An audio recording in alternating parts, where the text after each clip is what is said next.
Today's episode of Transform Your Workplace is brought to you by Xenium HR. Learn about Xenium's complete HR plus payroll solution at xeniumhr.com. Today's episode is also brought to you by swag.com. You can learn about swag.com about halfway through the episode, and we've got a special offer for you. Today's guest is DDS Dobson-Smith. I really enjoyed my conversation with DDS. We talked about DDS's book, You Can Be Yourself Here, your pocket guide to creating inclusive workplaces by using the psychology of belonging. And as the subtitle of the book suggests, we talk about what employers can do to create a sense of belonging, create psychological safety, and to make sure that we have an inclusive environment in our workplaces. There's a lot of great takeaways from this conversation I had with DDS. I know you're going to enjoy it. I put links to DDS's website, book, and other resources in the show notes. So make sure to go follow DDS on all the social media platforms. And make sure to follow me. I'm on LinkedIn, Twitter, and Instagram. I love connecting with listeners there. Hope you enjoy today's episode. I know I did. Have a great week, and we'll talk to you next Tuesday.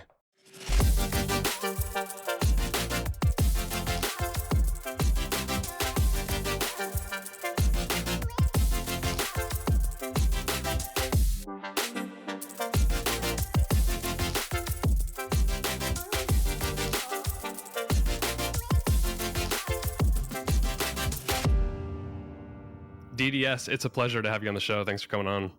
Thanks for inviting me, Brandon. High school. So that's this awkward period of our lives where we're trying to fit in. We're all going through different changes at different points. And you make a comparison to high school and the workplace. How do those two compare? Wow, you got deep into it straight away, Brandon. I told you. Okay.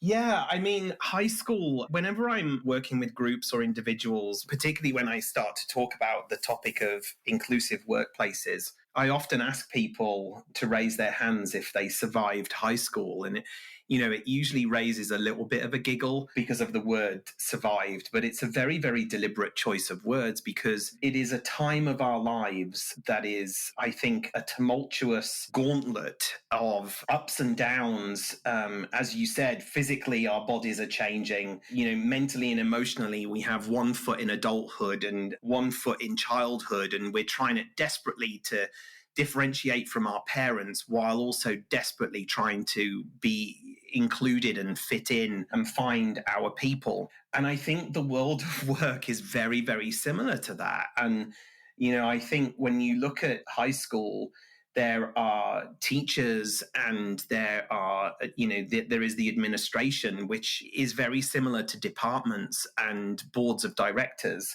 There are people in high school, there are cliques and factions. And in the world of work, there are teams and departments, and there are people that you lunch with and people that you don't lunch with. And so I also think that when it comes to work, because of this, like it or not, we live in a capitalist economy, and capitalism tells us that it is good to produce and consume, produce and consume, produce and consume, and to climb the ladder. And success is about title and money and scope of accountability and all of that sort of stuff. And this economy can hoodwink us into thinking that is what success really is. And so oftentimes we find ourselves in that space of bending ourselves out of shape in order to fit in order to be deemed acceptable by the people that are going to bestow upon us promotions or exciting projects to work on or a desk by a window or whatever it is. And so in that process of wanting to fit in and bending ourselves out of shape,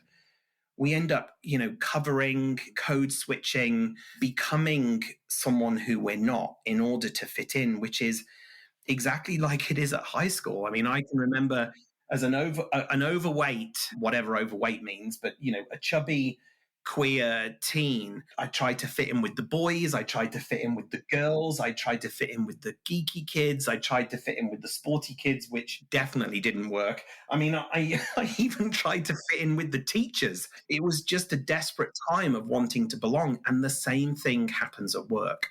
Yeah, it's been a while since I've been in a high school, and I hope things have changed. I'm 36, so it's been over 18 years since I've been in high school, and I hope people don't actively suppress who they are just to fit in. I remember in high school, I mean, that long ago, people definitely were suppressing who they were just so they can fit in with whatever they wanted to be around and just to feel a sense of belonging. And I know this happens in the workplace all the time.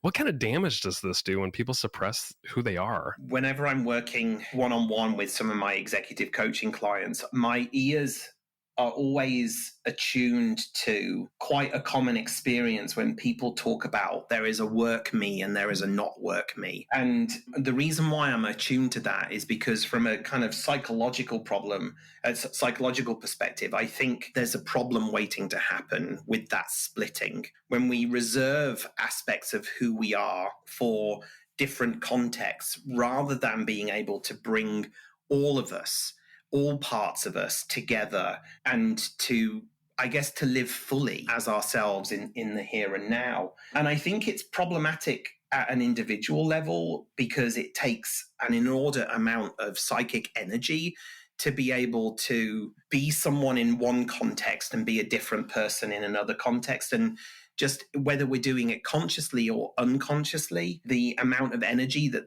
takes to maintain that is vast. When I think about the world of work, when we work in a company or in a climate, and I use the word climate versus culture quite deliberately, but when we work in a climate where we don't believe that all of us is acceptable and that all of us will be welcomed, and therefore we are required to cover, code switch, suppress aspects of our life, our personality, our behavior, then it also has an impact on workplace performance because that energy that we're using to be someone that we're not in order to be deemed acceptable by the others who have the say over whether we're included or not, that energy, if we weren't using it to code switch, to cover, to suppress, then it would be available, and it would be available for innovation. It would be available for our performance. It would be available for relationships. It would be available for our customers and our clients. And I think having it available is the key to what I think of as success.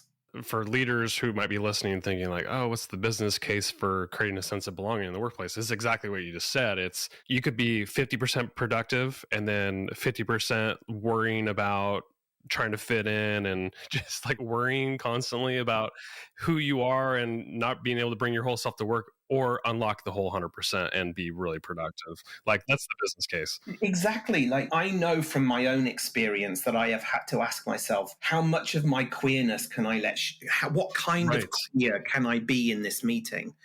I know that for Black, Brown, and Indigenous people, they will ask themselves, what kind of Black person am I allowed to be? And for parents, whether they allow themselves to talk about their children or whether it's okay for them to leave at 5 p.m. because they've got to go and pick the kids up from school. Like all of these things that we think are unallowable in the workplace. And by the way, for the leaders that are listening in, when it comes to inclusion, it is leadership behavior that will make or break the extent to which people experience inclusion in the workplace. So yeah, the business case to me is very clear. Right, absolutely. So to create a sense of belonging in the workplace, a couple things need to be present. What are those things? Right. So in order to have belonging, the experience of belonging, you have to have the behavior of inclusion. And in order to have the behavior of inclusion, you have to have the fact of diversity. So I talk about the idea that diversity and representation is a fact. You either have a diverse workplace or you do not. And the way to test that is when you look around, do you see people who are like you? Yes.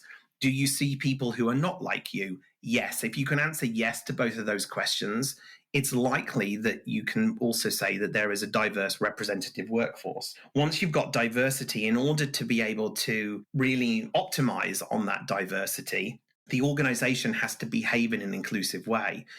And when I talk about organizational behavior, I don't just mean the way in which human beings act, react, and interact with each other. I also mean the organizational policies, practices, processes. Are they supporting inclusion or not? And once you've got diversity and you have inclusion, then the chances are you will be able to have this experience of belonging where people feel psychologically safe enough to show up as themselves.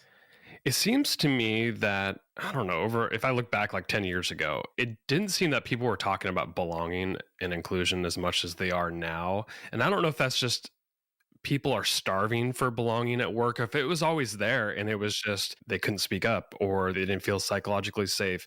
Give me a little history lesson. Where are we at? Where did we come from and where are we at now? Yeah, I mean, I think you're right, Brandon. I don't think it has been spoken about, but I don't think that's because the need wasn't there. So I am never going to be one of those people that throws existential rocks at the different generational needs. And, Yeah. I am 48. I am a true Gen Xer. I'm married to a borderline Gen Y, Gen X person. And I know that there is something very, very important about the shifts and changes that come along with different needs of different generations. It's how we get change. I think today, because of the way in which many people have grown up and the experiences that other generations outside of my generation and your generation have had, then different things become important.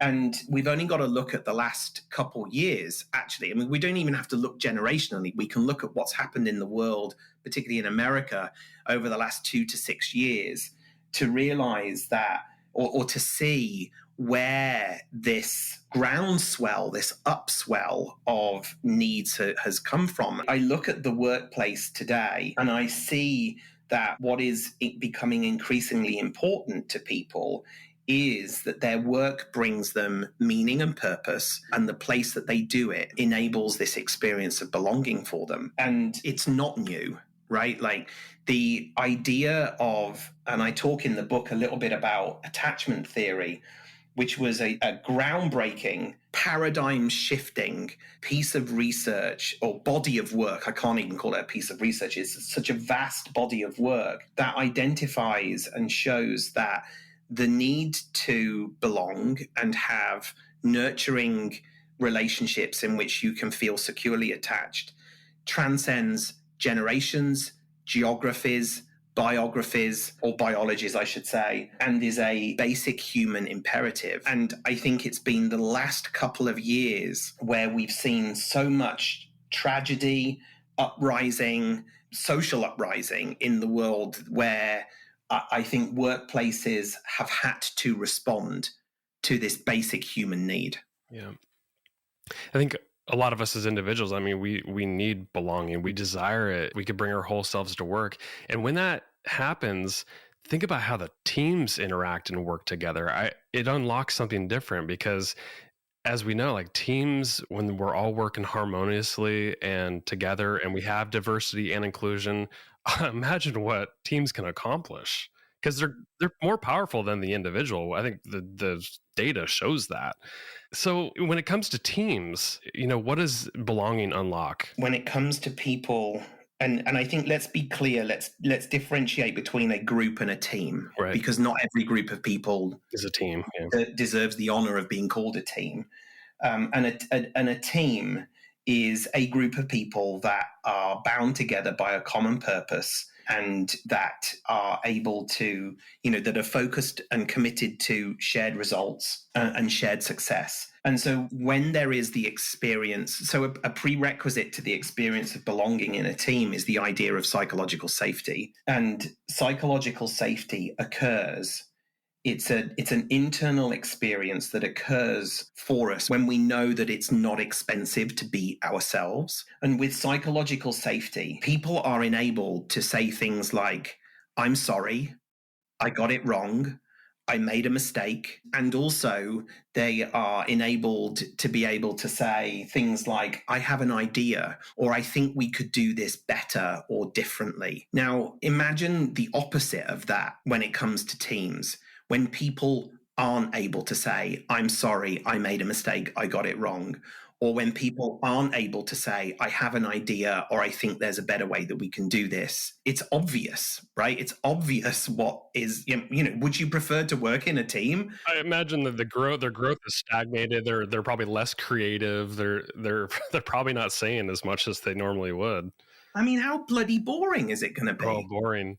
Oh, it's interesting because you had a nice data point in the book. You said in 2016, Google's Project Aristotle proved that IQ and resources can't even compensate for the absence of psychological safety. There you go. Like, how surprising. not surprising at all. It's like, oh yeah, thanks, Captain Obvious. But, yeah. it sounds like, Project Aristotle was an incredibly important piece of work that demonstrated that which we all knew intuitively. Simple as that. It can be so stressful to choose the perfect swag to order for your company, especially when you're trying to find items that people actually want to keep. That's why I'm thrilled to tell you about swag.com. Swag.com makes picking out corporate gifts simple and fun. In fact, they sent me a swag box and it had custom socks, custom water bottle, and a few other items, and I was blown away at the quality of the packaging and the items. Swag.com makes it their business to offer a wide range of products, so there's something for everyone. They carry premium brands like the North Face, Camelback, Ray-Ban, and more, all customizable with your company's logo or artwork. And you can even create a custom swag box like I just mentioned, full of great branded items, all delivered in a unique box designed for your company. What I love about the swag boxes is that you could ship it directly to an employee's home. And with swag.com, you can easily set up a corporate gifting program for your team with no platform fees.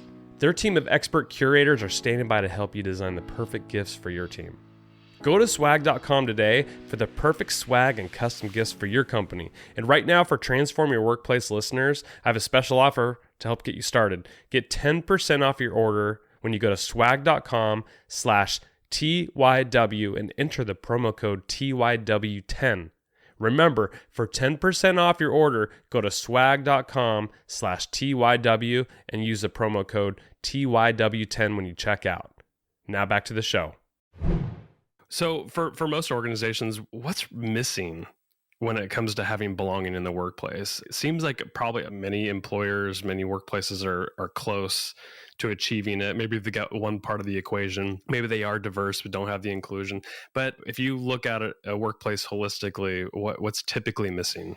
I think there's a couple of things that I always look to. The first one is first of all, I encourage organizations to slow down and understand the difference between diversity, equity, and inclusion, because often those things are all said in the same sentence. So the first place that I think people or organizations trip up or miss the point is when they think about diversity as being a checkbox activity that they have to do or that they need to do. And oftentimes, the reason why it is a checkbox or an activity that they think they have to do is through a lack of knowledge, awareness, and understanding of what having a diverse and representative workforce can do. Fast forward then to this topic of equity, and I cringe when I hear organizations talk about these topics in the form of, we don't see gender, we don't see color, we don't see sexuality. I understand that there's a positive intent behind that, but those phrases completely invisibilize the experience that people who are Black, brown, or Indigenous, or who are female, or who come from the LGBTQ community, or who are disabled, oftentimes, every time, have to work harder and more flexibly and with more resilience than people who have identity markers from the majority favored group, so the historically included group, which is if you have an identity marker that is white, straight, cisgender, male, able-bodied, then you are known to be favored automatically. You get an automatic leg up in life based on the social conditioning and the dominant narrative. And so thinking about equity rather than equality is really, really important, because when you think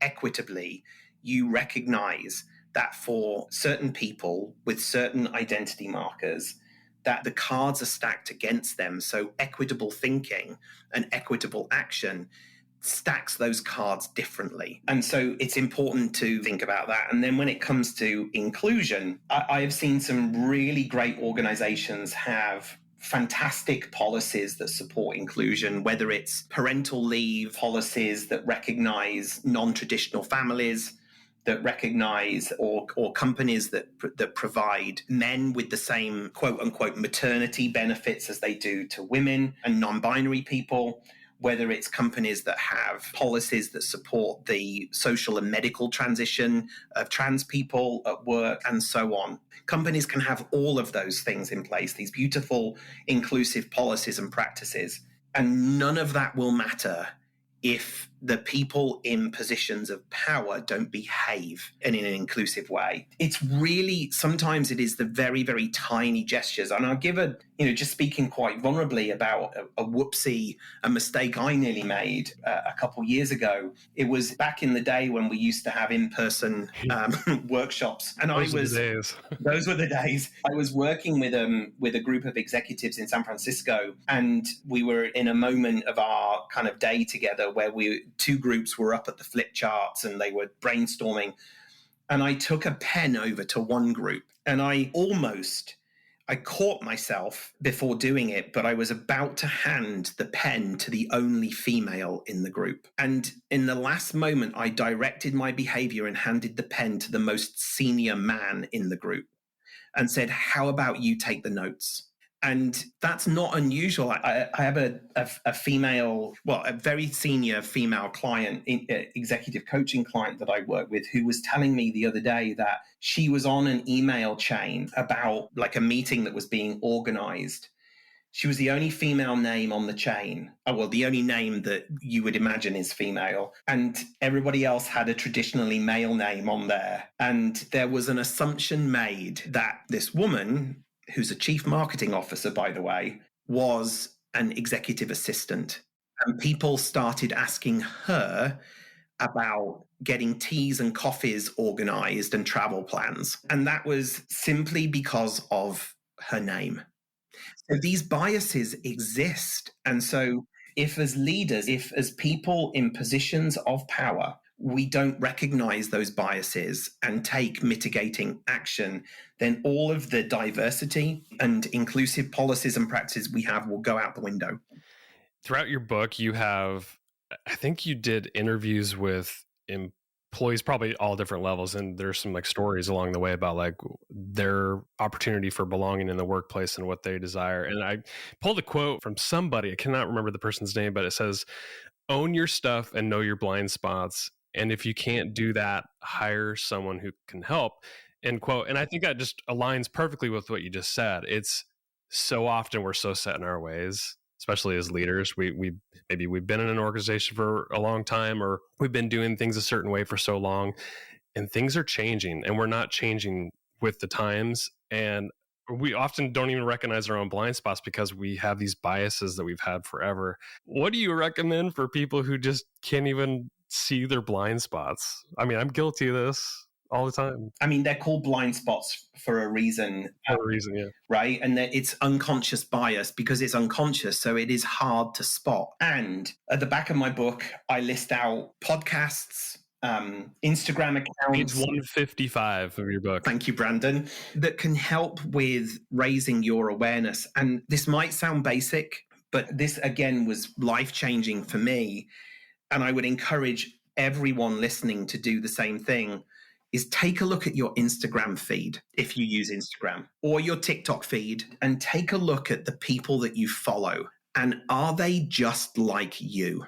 And if they are, I would encourage you to change that so that at least 50% of your Instagram feed and the people that you follow, your TikTok follow, the people that you follow on TikTok or Instagram are different to you. And actually, even further, I would say, and that challenge your worldview, that make you feel uncomfortable by what they're saying, because that is a really, really great way to shift your perspectives that you didn't even know need shifting. You know, the amount of time that we spend doom scrolling, like, you know, I don't know, there are times when I might be sitting at home watching Survivor with my husband. We love Survivor. And there's a particularly tense moment. I'm like, I pick up my phone and I start scrolling. But there's more negativity on your phone. I'm surprised you would pick up your phone and scroll. and so, or, you know, maybe we're sitting on the toilet and we're scrolling. Yeah, right. Or we're on the train and we're scrolling. And sometimes it's mindless scrolling, but it's not actually that mindless because something's going in and we are either reinforcing our own biases or not. That's really interesting the way you're kind of tying all this together, because if you're looking at even the Instagram feed and you're like, okay, like who am I following? And those are inputs. Even if you're mindlessly scrolling, those are inputs that you're going to see on a regular basis, versus if you go to page 155 of your book where you list all those resources. Say you started following some of those people that you list, some of the pages, pick up some of the books. Imagine the education that you can gain in a different perspective. Maybe you recognize some of the blind spots at that point if you have some of those inputs that are going to shed light on those blind spots. I love that perspective. Yeah. So one of the biggest hurdles, I think, for most companies is diversity. And even though they intend and they know that they need to be diverse, they just can't get over that hurdle because they aren't diverse. They hire for diversity because who wants to join a company that doesn't look anything like them or have a diverse atmosphere? How do employers get over that hurdle, even if they haven't well-intentioned desires to be diverse? Wow, I mean that's a simple question with a multi-layered complex answer. I mean, first of all, I'd say get over yourself and go and do it. But I would encourage to approach the problem from the top and the bottom. So organizations have to do better at putting people in positions of power and where decisions are being made, and to think about diversity and representation at the most senior levels. It's as simple as that. I don't buy the excuse that there isn't enough people to be able to do that. I read a stat the other day that in America, there are more CEOs called John than there are female CEOs. Like, come on, people. Like, seriously. We can do better. We can do better. And then it is about being able to think about where you are advertising for jobs, where you are searching for your candidates. And if you're advertising in publications or online platforms that are traditionally consumed by straight white men, guess what you're going to get in terms of your shortlist of candidates? So it is possible to search differently. I also like to challenge the notion of this idea was like, well, the best candidate gets the job. And I'm like, yeah, absolutely, the best candidate gets the job. And nobody wants to get a job that they are either not qualified for nor deserve. But I like to say to companies, well, who determines who the best candidate is? And how are they determining who the best candidate is? More the bias comes into play. Where the bias comes into play. And I'm like, and who designed the recruitment process? Who designed the job description? And so the wiring, the kind of infrastructure of candidate searches can be biased towards certain identity markers. And then the other place I encourage, leaders to think about is from the bottom up recruitment, so that you're not just plugging in diversity at senior levels, but you're also creating opportunity at junior levels. I've always said that the climate of an organization is going to be shaped by the worst behavior you're willing to tolerate in a leader. I also say that the climate of an organization is also shaped by the most junior people in the organization. And so getting better at creating those opportunities at entry level and ensuring that you are bringing diversity in at that level is just as important as it is as bringing diversity into your most senior levels. Once employers and workplaces look more diverse, they are more diverse, inclusion needs to be present as well. What are some practices that employers could, whether it's a policy, philosophy, what recommendations do you have for inclusive practices? Wow. Yeah. I mean, ongoing development and self-awareness raising practices is really important. Well, sometimes I smile and sometimes I get annoyed by people who occupy senior positions and who believe that they are exonerated from any process of self-development. So I think that's really, really important. I think a review of policy, of HR policy, to make sure that the wiring is inclusive. And what I mean by that is everything from making sure that you're talking about primary caregivers instead of mothers and fathers, that you're enabling people to use their chosen name versus their legal name as their email address, that a regular practice of asking for and honoring people's pronouns is a practice in the organization. Recruitment and selection practices, taking a look at your cultural fabric. And cultural fabric is the phrase I use to describe the kind of collection of mission, vision, values, behaviors, those codes that we have in organizations. Is inclusion hardwired into how you want to do business? I mean, and the book is just jam-packed full of really just really practical ideas and approaches that people can adopt to create a more inclusive workplace once they have higher diversity. If employers want to pulse check as to how they're doing with belonging, what kind of KPIs could we use? I spent 25 years before I had my own consultancy, 25 years in corporate world, in various HR, org development, org psych roles up to board and C-suite level. And one of the things I always looked after was employee listening in my roles. And so there is a whole industry out there of what are the metrics that are going to drive, people metrics that are going to drive business performance. And for me, it comes down very, very basically to two, which is the metrics that you need to look at is your employee satisfaction and your employee attrition. There's a correlation between the two. When one goes up, one goes down. And I think you could strip away all of the, I mean, there are question banks and there's artificial intelligence that help you, determine employee sentiment. But you can really gauge it by asking people, do you feel safe here? And do you feel like you belong? Those are two questions that any organization can ask its people. And you can do it anonymously, and it will get you a read very, very quickly on the extent to which belonging and inclusion exist in your organization. My guest today has been DDS Dobson-Smith. DDS, your book is called You Can Be Yourself Here, Your Pocket Guide to Creating Inclusive Workplaces by Using the Psychology of Belonging. It's been an absolute pleasure having you on the show. Where can people learn more about you or, share anything that you'd want to leave people with?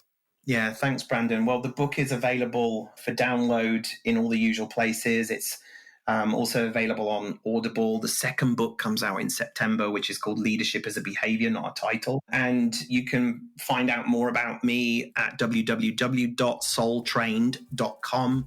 There, on that website, there's a page called Shift Happens where I publish blogs and videos and podcasts. And you can reach me at dds@soultrained.com. DDS, thanks for being part of the show. Appreciate you. My pleasure. Thanks for having me.